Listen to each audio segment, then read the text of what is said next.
a problem over here, say another derivation, which will help us to see how to analyze DC and also how to analyze the AC model for this transistor.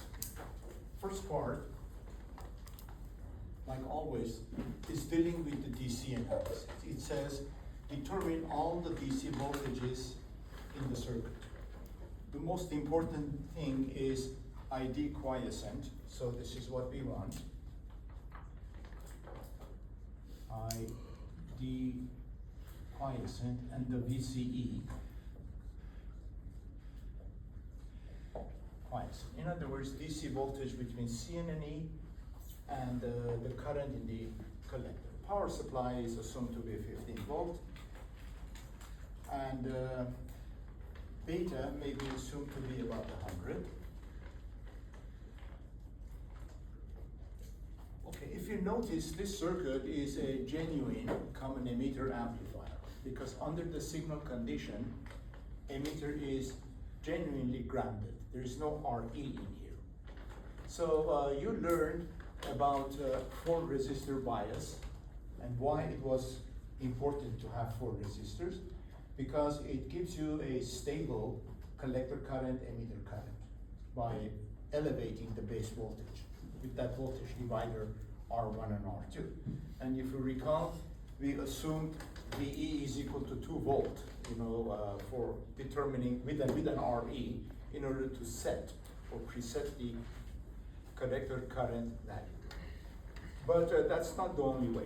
This circuit is also benefits from negative feedback. So how come it benefits from negative feedback? All right, checking here. If you put an arrow here and you call that IB,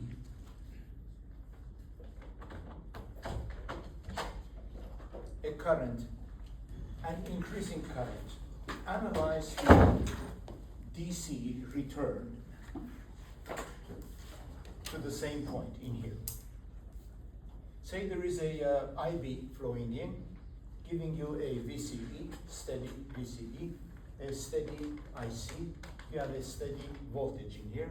The steady voltage provides a current in the path. The current provides a branch for the base. Everything is in balance. That's the quiescent level.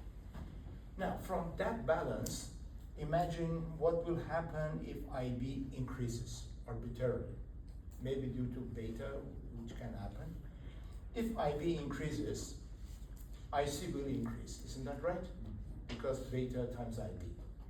If IC increases, the current in the 2 kilo ohm resistor will increase, causing the voltage in here to drop. Isn't that right? Because you see, more voltage, lesser voltage will be here from its initial value. If that voltage drops, look at this voltage divider in this direction. If this was a voltage divider, if the voltage there dropped, the voltage in here will drop with it. Isn't that right? The dropping voltage in here will reduce the VBE, which in turn will try to reduce the current in the collector. So I started with an IB increasing, came up with an increasing current in the collector, and then eventually when it returns back to itself, it becomes a reducing effect, an opposing effect. We have that opposing effect in feedback. It's known as negative feedback. For the DC, it is so obvious.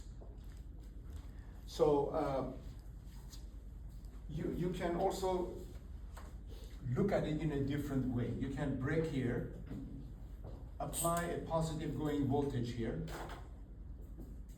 arrow up, positive. So positive VBE will increase the collector current. Increasing collector current will drop that voltage because you need to calculate the drop. Will drop that voltage. Dropping voltage in here with this voltage divider will drop. So what returns will be a negative going effect. positive going, positive change, negative change will return from the circuit. You should be able to see that. Yes, sir. So to clarify, if IB goes up, then IC will go up, but because of IC going up, the voltage at VC goes down, therefore causing IB to go down, I think causes IC to go down. No, it's just one round. Go one round in the loop. It will stop here. You take a look at the voltage. See, maybe that is an easier way. Here is a 0.7 volt. I am applying 10 millivolt on the top of the 0.7. Here is 0.7 volt. This is the equilibrium, the DC. Now I'm going to apply 1 millivolt on the top of 0.7. The 1 millivolt on the top of that, VB increasing will make IC increase, isn't that right? So this voltage is going to drop, isn't that right? It will go negative. That's the VC, going negatively. This is time axis. Increasing, this is time axis, positive. The voltage here will drop from its DC value, going negative. If that voltage it drops from its DC value, maybe from 7 volt to 6 volt, that 6 volts through this voltage divider will return as a reduction, because if this end goes down voltage-wise, this end will go down voltage-wise. This end, which is the same point as that point. So you see that there's a negative gain involved in the voltage transfer from here all the way to here. That negative gain, which means inversion, that negative gain is called negative feedback. So it's a feedback, it supports itself in the loop. But when the change wants to happen, it counters it. See again? It's a level equilibrium, which self-stabilized equilibrium. But if the change happens in one direction, a reflection will go back from the circuit, will loop back to itself, which will oppose its own direction. Opposite is also true. If this goes down, you reduce from the VB down, collector current will go up, collector voltage will go up. Because current will reduce, voltage will go up. Voltage going up will cause the voltage in here to go up. So if it reduces, this node will return and make it go back. Go back where? To the equilibrium. The circuit does have an equilibrium as a result. This is the virtue of negative feedback. Negative feedback.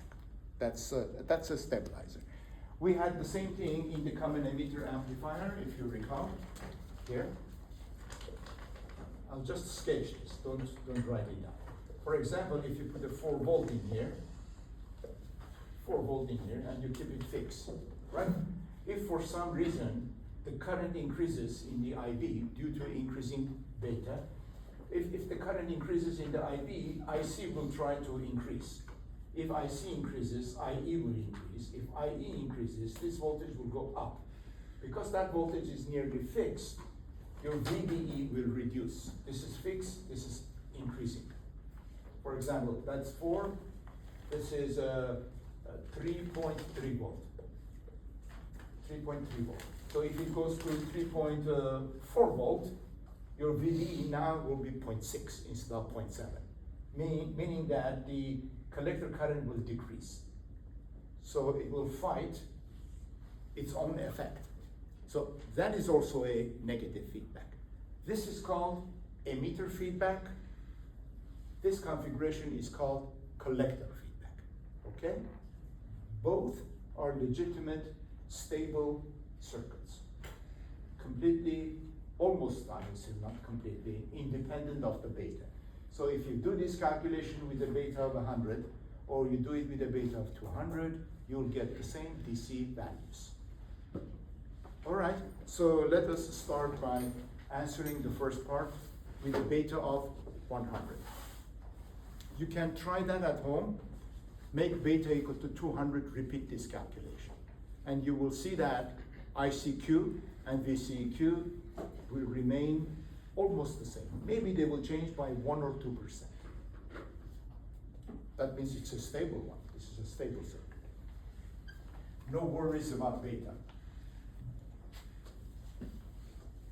Okay, so let us start the DC analysis. So how do we go about the DC analysis? First of all, you put all the capacitors to open circuit. This doesn't exist. This doesn't exist. It's open, and this is open. So what you have is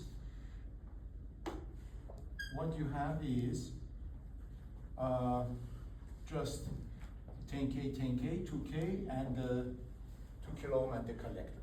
So let us start writing the equations. Let's say this voltage is V sub C, which is also equal to same as VCE. Because the emitter is a 0 volt, it becomes the reference.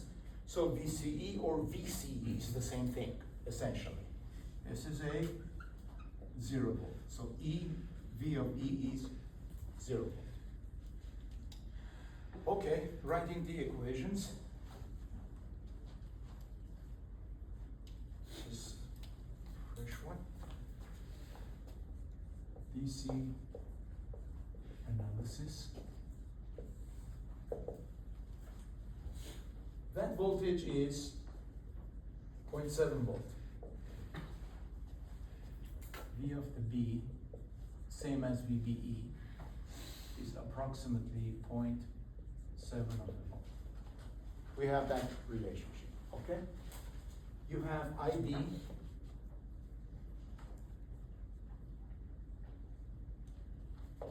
and let us write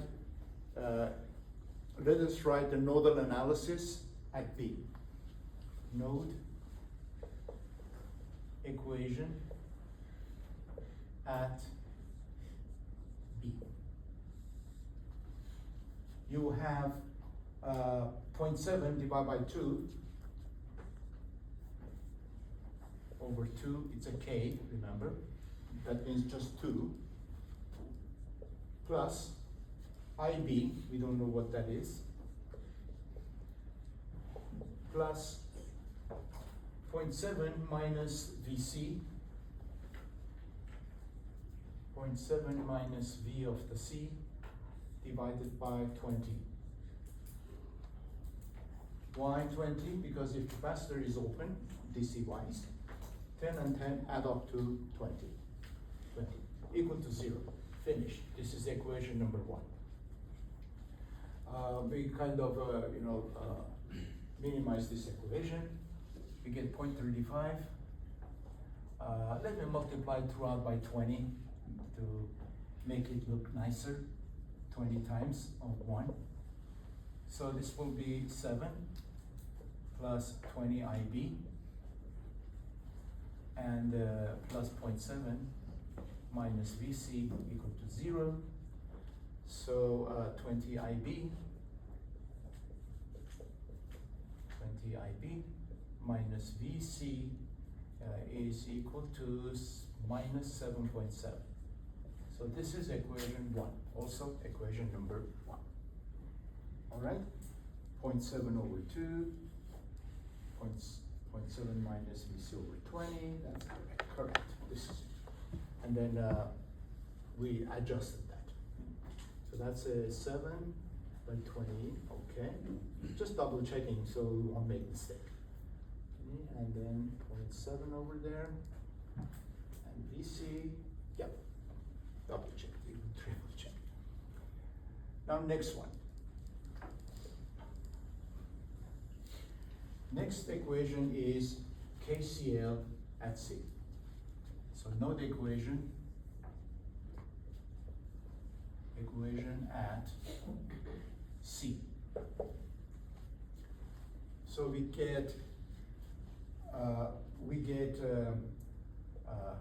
IDQ. That's the current going in this direction, plus VC minus 0.7. That's voltage here minus voltage here divided by 20. That's a 20K. And plus VC minus 15 over 2K equal to 0 again. Okay, for ID, we know that IDQ is 100 times of IB. That's the beta influence relationship. So I'm going to write this equation 2 in the form of 100 IB plus VC minus 0.7 over 20 plus VC minus 15 over 2 equal to 0.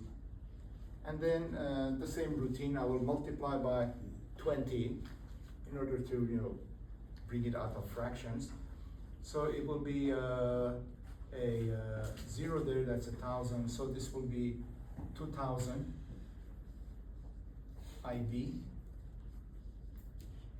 plus times 20, this, I have a VC over here, I have a 10, that will be 11 VC equals to, so that will leave a 0.7 out of that, minus 0.7 on this side, 20 times that, minus 150.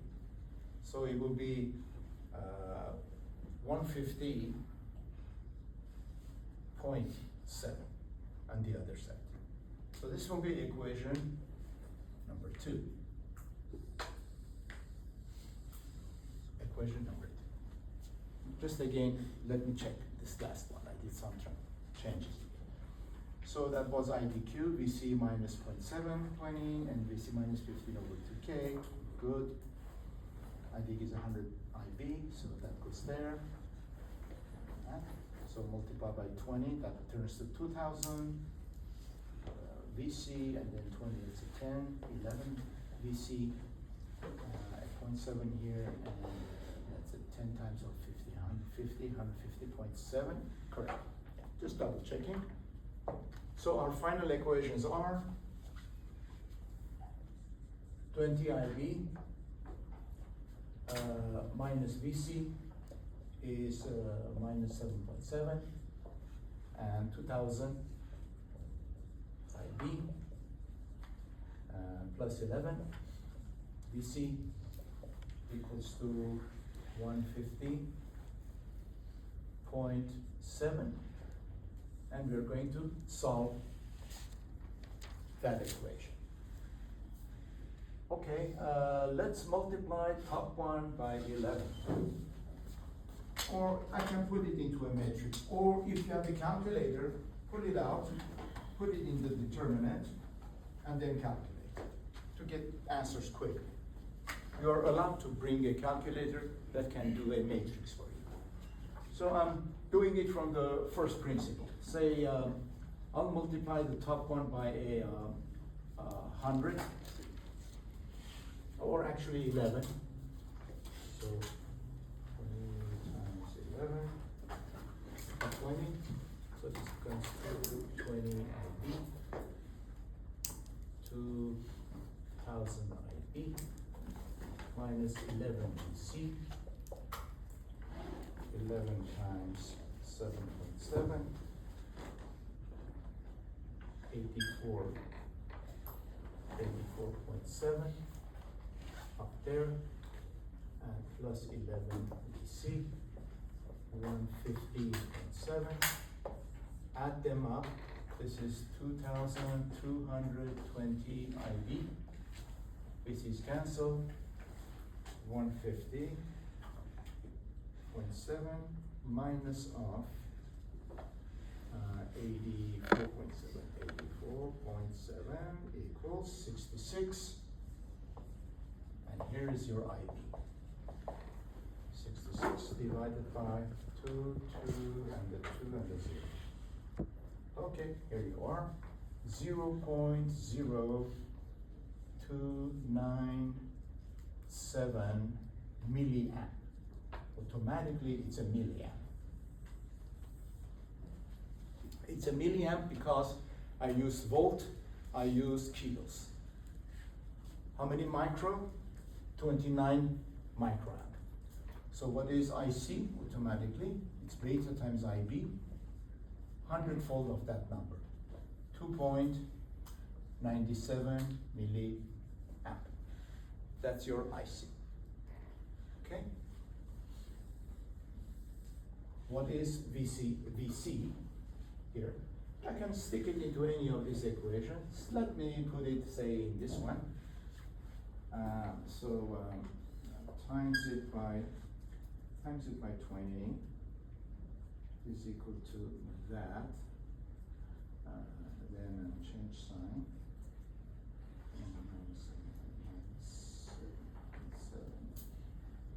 There it is. VC is equal to 8.29 volt. Finished. So we got the answers. So I'm going to list in here because we will be needing it. Thus, IC is equal to 2.97 milliamp, and VC is equal to 8.29 of a volt.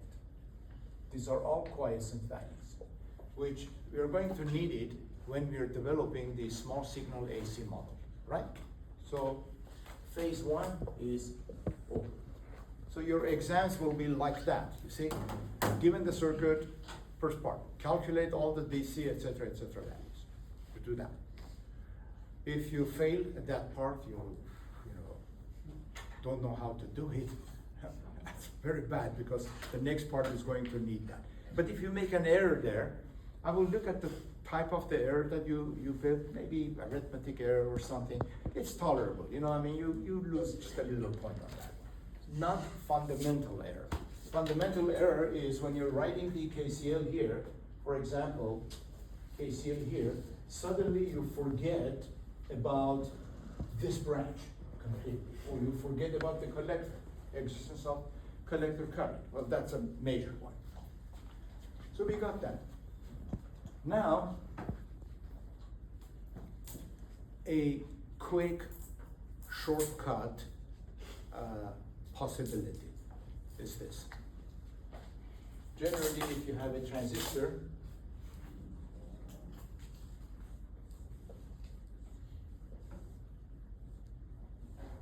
it helps to validate with an R1 and R2, RC, etc. And you apply a collector feedback. And there's a VCE over here. Okay. If you apply a collector feedback, if you ignore the base current, IB ignored. If you ignore IB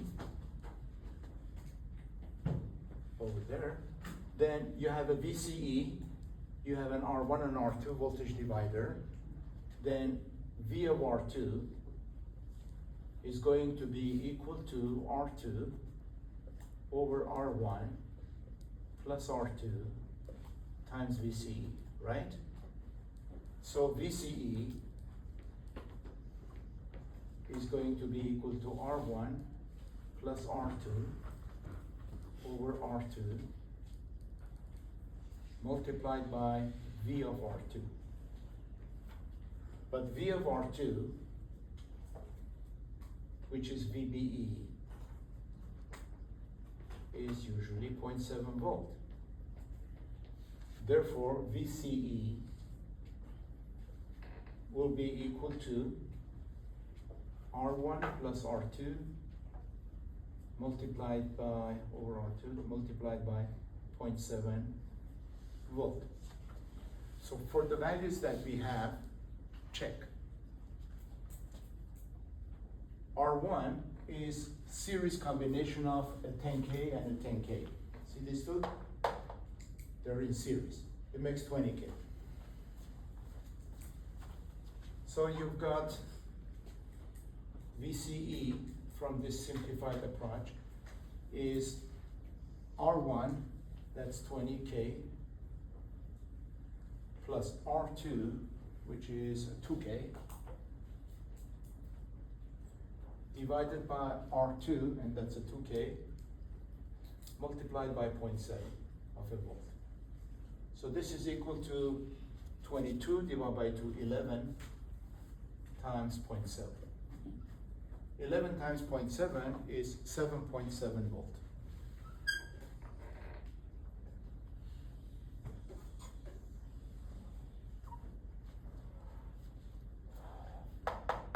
.29 volt.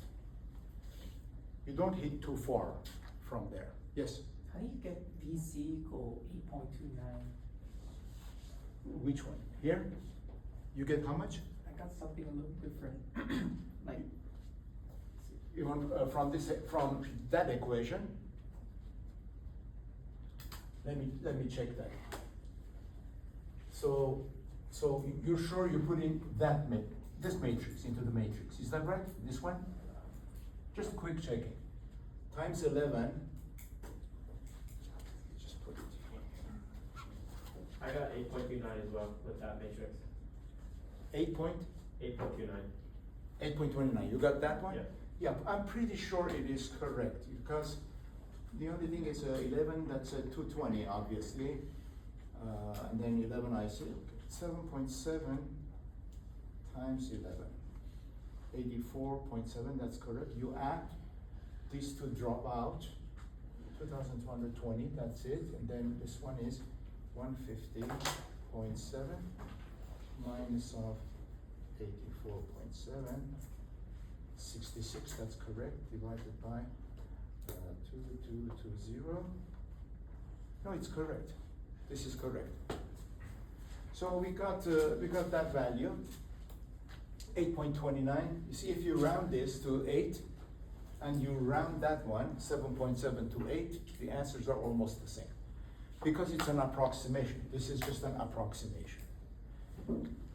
Don't use that approximation for answering the questions, but use it as a check to see if you are off the chart or not. So if you see that number is totally different from the other one, then go and check your equations. Okay, so we got ICQ, VCQ, both of them. Those are our quiescent ones. So let us put it on the IC VCE plane. So this is where it is. Q point on IC versus the VCE plane. Next is what you will do. So draw your axis. This is your IC, and this is your VCE for the transistor. So your Q point is 2.97, let's say here, 2.97 in milliamp, and VCE is 8.29 volt. And of course, we know that there's a little chunk in here, 0 and 0.7, which is useless. We can't let the transistor go into that region because that's a saturation region for the VCE in the shaded area. And also there is another region in here, which is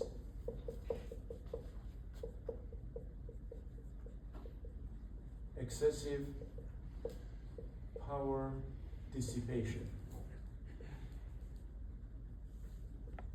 It's a region which is defined from by IC equal to P max, P maximum divided by VC. It's a parabola. So let me just erase this part, which is disturbing that one. You don't need this part. That's the excessive power region. We don't go there. We don't put the Q point over there. And here is your Q point. The Q point. Okay, now we go to the AC analysis. Having established all these DC values, we impose AC values into the circuit. This is the generator, which is coupled to the circuit via the capacitors. There's a tiny small signal over there. Capacitors charge initially to their DC values. For example, this capacitor is going to end up having a plus and a minus 0.7 volt on it, DC voltage, 0.7 of a volt. Why? Because voltage here is positive 0.7, voltage there is a 0. So it acts, this capacitor after charging, it acts like a 0.7 volt battery. 0.7 volt, unchangeable, constant battery. It's a DC. All right, what about the voltage across this capacitor? Okay. On this side, you have VC, which is around 8.7 volt, 8.229 volt. On this side, your DC is 0.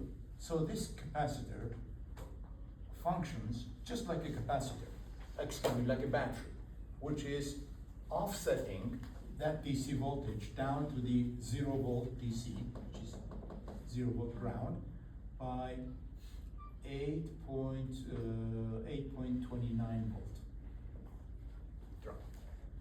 This capacitor in here, again, there's a DC voltage there, there is 0.7 voltage in here. Definitely there must be a voltage here in between these two. You can do accurate calculation. You know, you can simply calculate the current in the resistor from the knowledge of that circuit. Voltage here, voltage there is not. And then figure out the voltage right in there. Actually, even easier. Take that voltage, add to this voltage, divide it by 2. It will give it a center point. It's a center point. Let me just work it out for you. 8.29 plus 0.7, that plus that, divide by 2. Divide by 2. 4.49, about 4.5 volt DC. So this is also about 4.5 volt DC.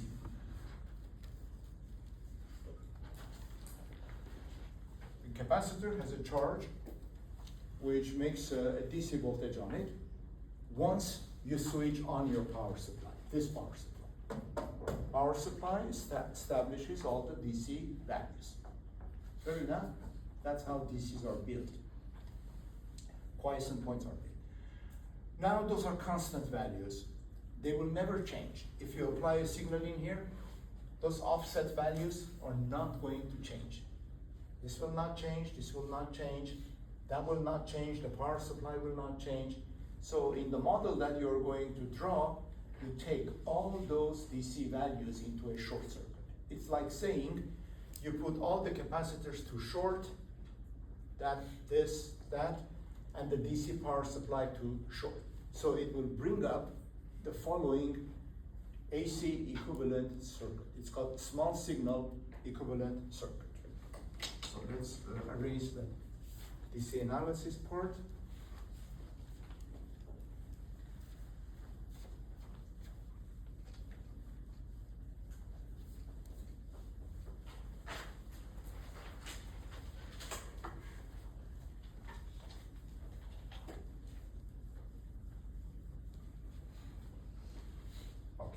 So before doing that, you will say, let us find small signal parameters. So here,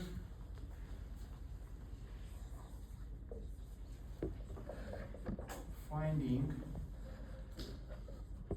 small signal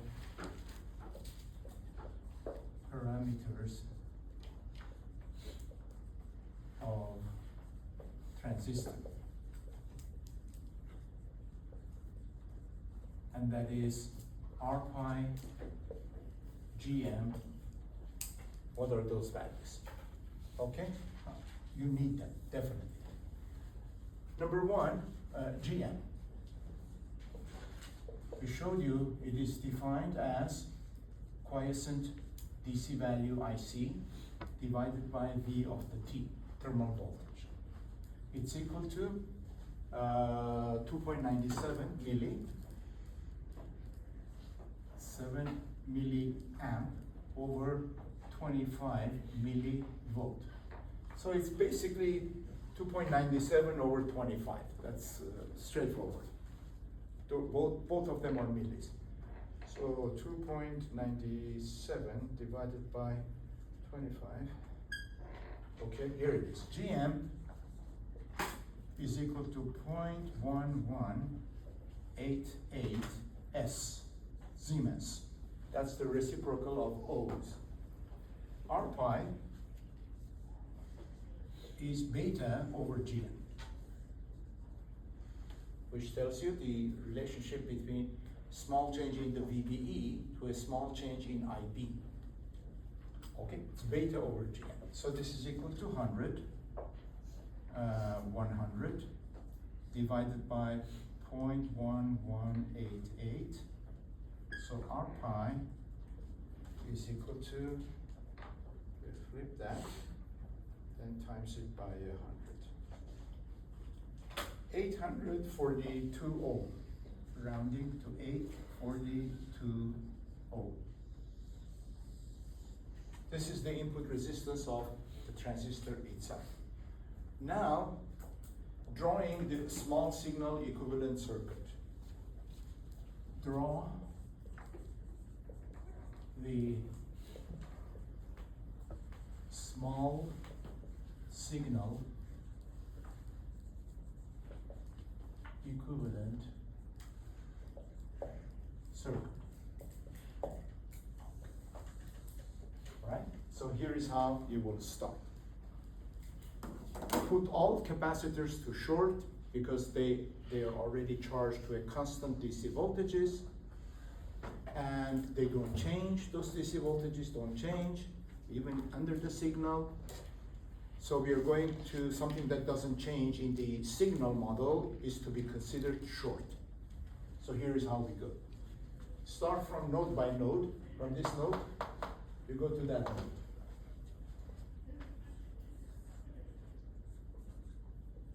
This node is VG because it changes, it's the signal. Next, you get to this node. Why I put a straight line? Because it's a short circuit, there is no voltage on it. It's a constant voltage. That's why I put a short. So if you like, you can call it X of C1, short. Then you have 2K.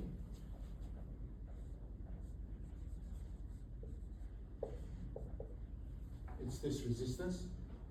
Then, please note here, you have the 10K, but don't forget this end is shorted, is grounded. See that point? This capacitor does that. It's intentionally put in there. So we've got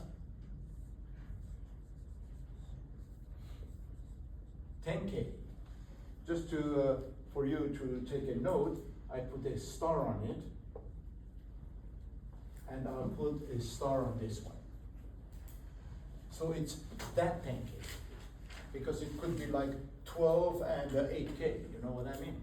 Could be any kind of a distribution. But it's selected to be 10K.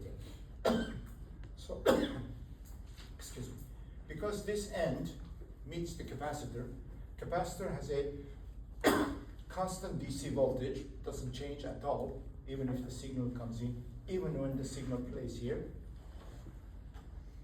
There's no signal in here, therefore it's considered straight to the ground. That's why the bottom of the 10K star goes straight to the ground.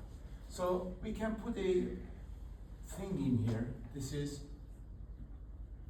X of CB.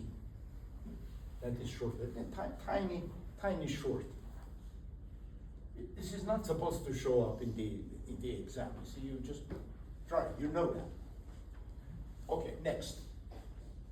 So we dealt with this branch, that's x of c1, this branch, 2k, that branch to the ground, everything reference to ground.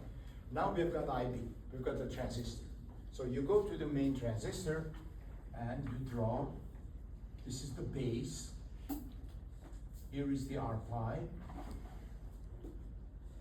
here is the emitter, emitter is straight grounded, here is your VBE, then here is your current source, here is your collector. Your option is, that's your VCE, of course. Your option is for IC to select either beta times IB, where IB is the current in this branch, current is in that branch, or equal to GM multiplied by VBE. Either way, it will work. You will determine the correct relationship. So this is our C. I know GM, so I know how much current is generated in that node, which is this node, how much changing current exists there due to the transistors. Next, start building the circuit from this point onwards. Let's see what we have. From this point, there is another 10K going to the ground, see? So you add your 10K. It's the other 10K. The other 10K, the one that doesn't have stuff. Okay, going to ground. So this is done with. In fact, you know that X sub CB is here. In fact, they are jointly here. Let me just to draw this 10K, and this is a 10K star. They're going both into X sub CB. Going both into X sub CB, see? 10K, 10K, X sub CB, it's right in the middle. There are two places. I don't want to put it into two places, but actually this is more accurate representation of the circuit. When it comes to other calculation, like capacitor calculation, this defines it much better. Anyway, I'll leave it as is. All right, so from here, let's start building. Now we have this 2K, the RC, so-called. From there, 2K goes to 15, which 15 is a non-changing number, constant, so it's also a ground. Here.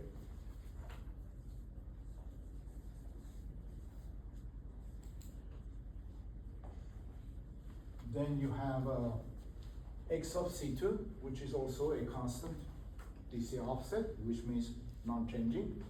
So here is X of C2, and finally, here is RL equal to 4K, and this node is your output voltage, VO. So we completed the AC equivalent circuit. But remember, that end of the 10K is grounded due to the capacitor, CB, and also this end is grounded due to the same capacitor, common capacitor between the two branches, which this one makes more sense because you know what, you can connect that one top here and this one to the top over there. There's a reason why I'm showing that part of the model. When it comes to capacitance calculation, that's one. We'll keep this one on the side. All right, this is all done. Now, what is the problem asking? It says calculate all the DC values we did. So that was 2.97 milliamp. VC was 8 point something, 8.29 volt. AV. AV is defined as this ratio of that voltage in this AC model to the voltage over here. We've got to link them. So let's see how we will link them. Check here. If this is VG, you call it VG, an independent input AC voltage. That node is the same as this node. Do you see that? Okay. This ground node is the same as this ground node. So actually your VG is the same as the VBE. Same as the VBE of the transistor. Base to emitter voltage of the transistor. Now check this current source. IC is equal to GM times VBE, according to the hybrid pi model. So it's GM times VG, generator voltage. So this is the value of IC. Here is IC. That is the voltage reference to the ground, VO. You see, a current is taken away from 3 parallel resistors. Do you see them? They're all parallel. Therefore, your VO by Ohm's law is equal to minus IC times 10K parallel 2K parallel to 4K. Right? So VO is therefore equal to minus GM times 10K parallel to 2K parallel to 4K times V of the G, voltage of the G. We managed to connect the output AC voltage to incoming AC voltage at that end. Yes, sir. Can you explain again why VO is connected to negative IC? Why is it negative? Yeah. Because of Ohm's law violation. You see, this is a resistor. I said that before. If you get problem, you see V and you see I.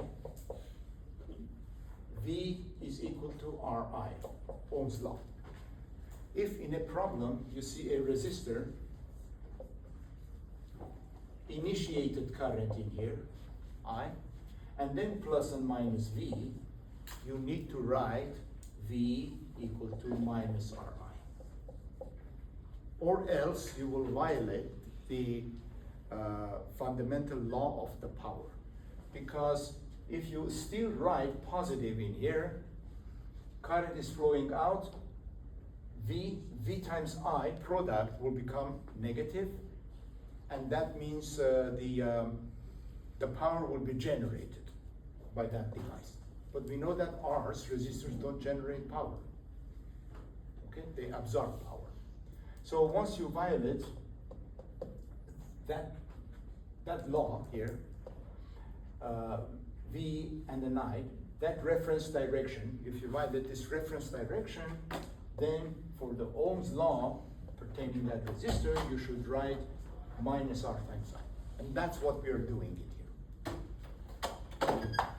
Minus times I times R. Okay? Or else energy law will be violated, you see? If you make it that, we know that when V times I is positive, it's absorbing energy, right? So this I and that V is positive. But here, because I is reversed, the product is negative. So you're telling a resistor, which is passive, is generating power, and that's impossible. It must be a negative resistance, and that's a whole different story. Negative resistors are actually active circuits, which simulate the effect of negative resistance. Okay, so we got that ratio we wanted. We need to put all the three in parallel and see what will come up. 10K, 2K, 4K. So we get 4 inverse at, 2 inverse at, 10 inverse equal, and then inverse.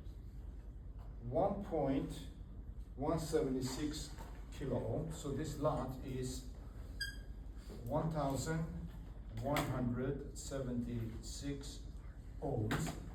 And remember, this is Siemens. So AV, A of the V, which now it includes the load resistance. That's why it is called loaded voltage gain, which is VO over VG is equal to GM was 0.1188 S multiplying by 1,176 ohms. Please note, Siemens is multiplying ohm. Don't keep this into kilo. If you keep it to the kilo, it will be 1.1 kilo. If you multiply by S, your gain will be less than 1. Well, I've seen students doing that in the exams. Common sense, gain is not supposed to be less than 1. So you multiply that, let's see what comes out. Times 1,000 times 0.1188. 139.7. So this is, of course, a minus. Minus 139.7. Answer. It's almost like 140. Gain is almost like 140. So this is the gain of our amplifier. Yeah. Our AV is minus 139.7. That's it. No units. Okay. Now, what else we want to know? What is RI, input impedance? You see, there is a current taken away II from that generator that feeds the signal to the circuit. Indeed, current goes there, it splits many places, splits into this one, that part, into the RI, and so on. So the total input impedance, RI, is VG divided by II. Ratio of the voltage at that node to the current at that node is simply parallel combination of all these three resistors. So it is equal to 2K parallel with 10K, the star 10K, parallel with R pi, which is 842 ohm. Remember, this is the R pi. I can already tell you, definitely it is something lower than 840, maybe 600 ohm or so, but let's check it. So 2000, invert at 10,000, invert at 842, invert, equal, invert again, 559 ohm. So this is equal to 559 ohm. 560 ohm should be less than 842. If you come up with a value, always I said it, with three resistors put in parallel, and you compute something higher than the smallest, you made a mistake somewhere. Always and always. So this is smaller than that one, obviously. Okay, this is your RI. So we answered that part as well. Get the RI. And you got the AV. RI is 559. Okay, now AP. AP is how much power this signal delivers to your circuit, how much AC power it delivers. I'm not talking about DC power that this power supply delivers. It's a totally different thing. I'm talking about how much this guy delivers. To the power that is delivered to these 4 kilo ohm load resistors. So I need to get VO squared, this is VO, that is VO here. The RMS of that squared divided by RL is the power that goes out. The out. Output power to RL. Just output, a shorthand for output is O/P. A shorthand for input is I/P, okay? So we agree on that one. O/P is output, I/P is input. So this is the output power to RL delivered here. Input power is that AC source delivers power to all of these three. That one, this one, that one, because there's an RMS on each one. So the total power delivered to in, which is PI, input power, AC power. AP is equal to VO squared over RL, and input power, this is PO, input power is VI squared over RI, which is PI. That ratio converts into RI over RL multiplied by VO RMS over VI RMS squared. But since the ratio of two voltages are concerned in here, VO over VI, it doesn't matter you take VO as an RMS, as a peak-to-peak, as a peak value, you have to take for both. So it get canceled, you see those numbers. So it is nothing but AV. This ratio is nothing but AV.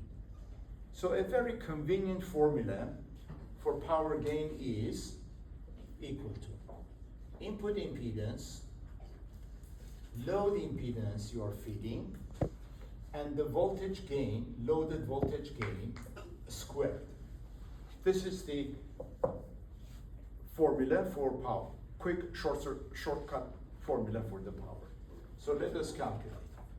RI is 559 ohm. RO is 4,000 ohm.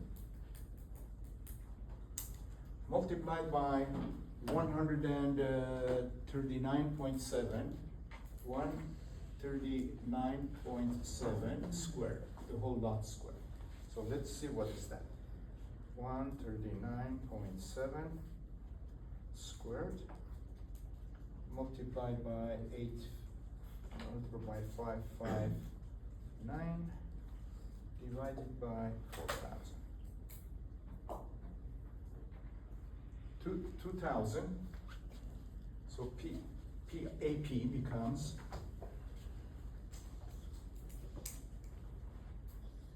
2,727. Again, no unit. No unit because it is watt over watt. Watts over watts. So unitless. Usually, power gain is expressed in terms of decibel. And the decibel version of the 2,700 is AP, it's called AP in dB. Usually, they put a dB, is equal to 10 logarithm of 2727.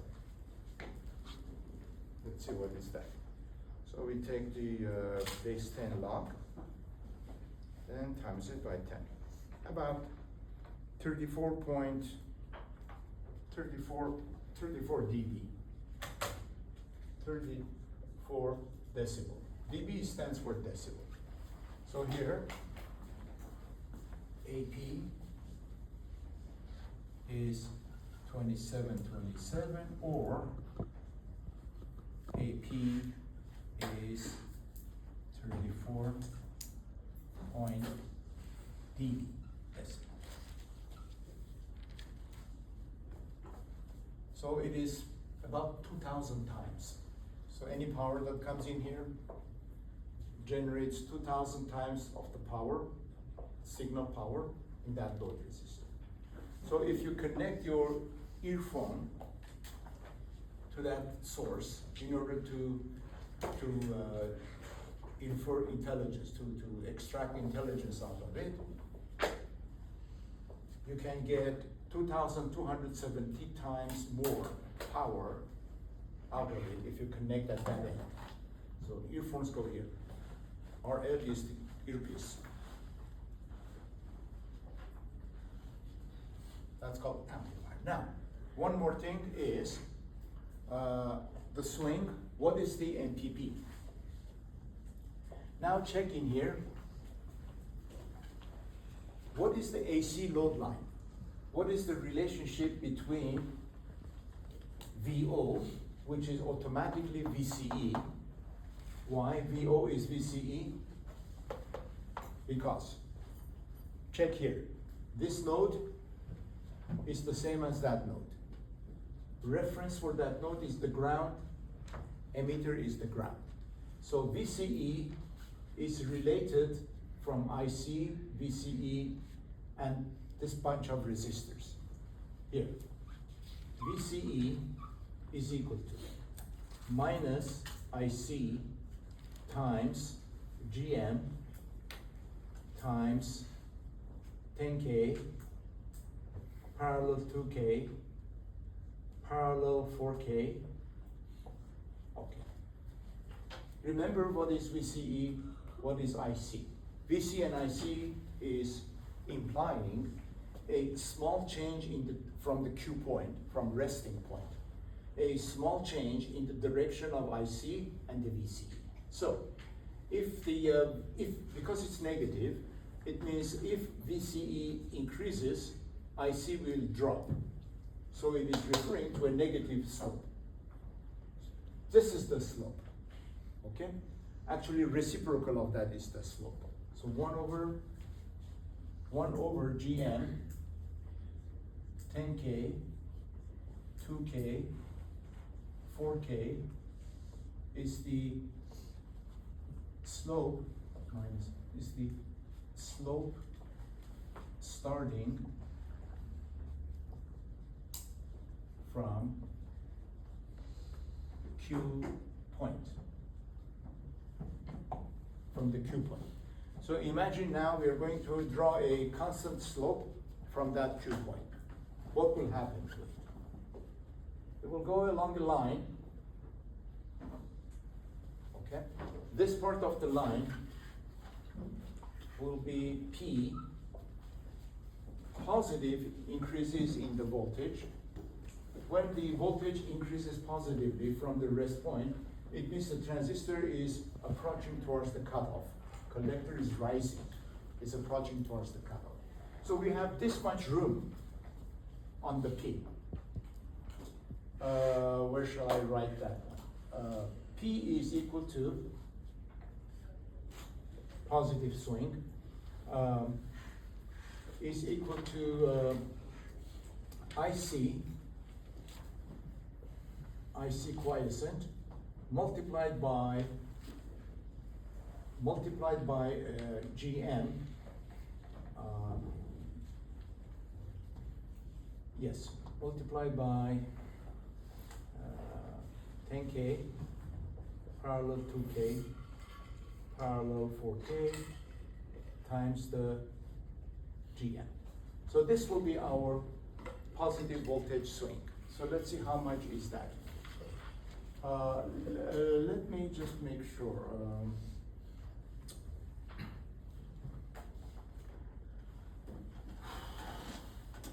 No, GM is not there.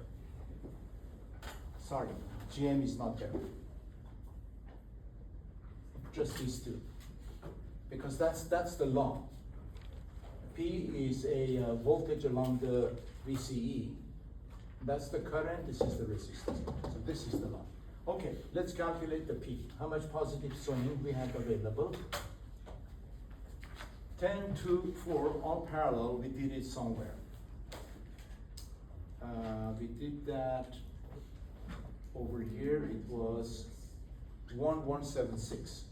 So it is 1.176 kilo multiplying by the current that we have, DC current. Our DC current was 2.97 milliamp, all right? So let's see what is the P. Our positive swing, how much it can swing upward, this is your P, from the Q point, is equal to, before getting to the cutoff, is equal to 2.97 multiplied by 1.176. Here, 3.49 volt. There you are. This is the maximum positive swing at output, at the output. Maximum positive it can go before cutting off. This is cutoff point. Now, negatively, if it swings, it will go to the left, and that's called the N, negative swing. N. N is even easier to calculate. N is equal to VCE quiescent less by 0.7 of a volt. Because we're talking about this chunk here, before getting to the shaded area. That's much easier to calculate. And that's why we want to know where you are putting your VC quiescent. We calculate it. So that is equal to 8.29 minus a 0.7. This is approximately equal to 8.29 minus a 0.7 is equal to 7.6 volt. 7.6 volt. Sorry, we are getting things mixed up. 7.6 of a volt. So, gentlemen, we have got 7.6 volt room from the left side of the kit. So what happened? It's sitting at that coordinate, the Q point. IC is that much. VC is this much, 8.29. And then when the signal comes in, voltage at the collector rises above the 8.29, but its limit is by 3.5 volt before it gets to cutoff. Its limit from the lower side, when it goes down, the signal phase changes negatively, is 7.6 volt. There's more room on the downgoing before saturation rather than before the cutoff. So this is about to saturate, that's about to cut off. Then, how much is promised for the output swing actively? Transistor will work active. Active means it has to work none of the shaded areas, of course. Not that shaded area, neither that shaded area. So active one, assuming sinusoidals are symmetrical, although voice signal is not symmetrical. You may have positive higher peak, smaller negative peak. Is approximately about twice of the smallest of the two. This is usually what they take. So 3.5, call it. You call this 7.5. It's about twice of 3.5 volt peak. These are peak also, please note. These are peaks. Because it's a peak. Negative peak, positive peak. So the negative peak is here. This is your N.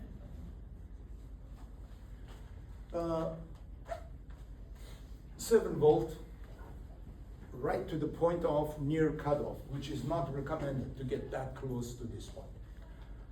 So 7 volt, it looks that way, it can deliver at the output, but we don't go to 7 because it will be crooked badly. Usually half of it, so that it will stay kind of, near the Q point, relatively near to the Q point. What would be the original good design, optimum design? If you know what is your RL already, you should do planning ahead of the time where to launch your Q point in the DC analysis, so that the AC load line, this is called incidentally AC load line. DCs are already taken care of. It's put at the Q. So it's an AC load line. It should be in the middle of the AC load line, if you can arrange it. So before starting the design, you will predict where to put the Q. For example, if I were to redesign this, gentlemen, I would put my Q, guess where? A little higher. In other words, my VC instead of 8 volt, I would make it maybe 5 volt, VC equal to 5 volt. And I see a little higher, that would put us almost in the middle of the load. Okay. That's it for today. Take a peek.